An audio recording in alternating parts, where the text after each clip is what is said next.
Hey guys, we were talking earlier on Facebook about a couple of blog ideas. Now, this one here, I decided to take one of those ideas and run with it. Somebody mentioned failures. Now, failures and fuck-ups, we've got plenty of those, for sure. Look at this.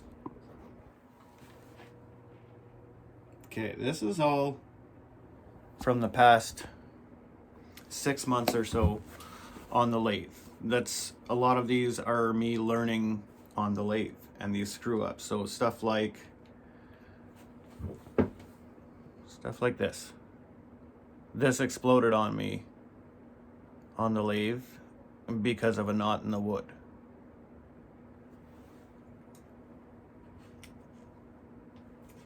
Same here and there. Here's a good one. Stuck. And when you're using CA glue, the problem is it dries pretty fast. It dries even faster when your material is still hot. So right after I drilled this, I decided to try and glue it.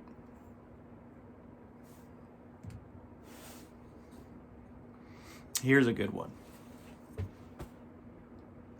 Here's a little bowl chalice thing I was working on. Look at that. That right there is what's called a catch in woodworking. That right there is what's called a catch in woodworking. So this was on the lathe, and I had that catch on my chisel, and this came flying off at 2400 RPM.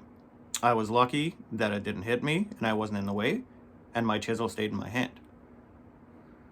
All of this because I was using the wrong tool for the wrong job, trying to take a shortcut.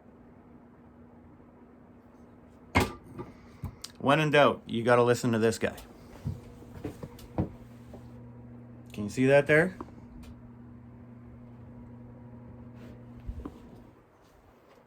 Take your time. Trust the process. Don't rush it. It's very important. That's why I like woodworking. It makes me slow down. I used to live life hard and fast. Now I'm kind of soft and slow. And that's the way I like it. This helps calm me down. Even after all these screw ups, I kept these because these are reminders. These are learning pieces for me. These may be failures and fuck-ups, but I learned from each one. You can fail. You can fuck up. Just learn your lesson. Thanks, guys.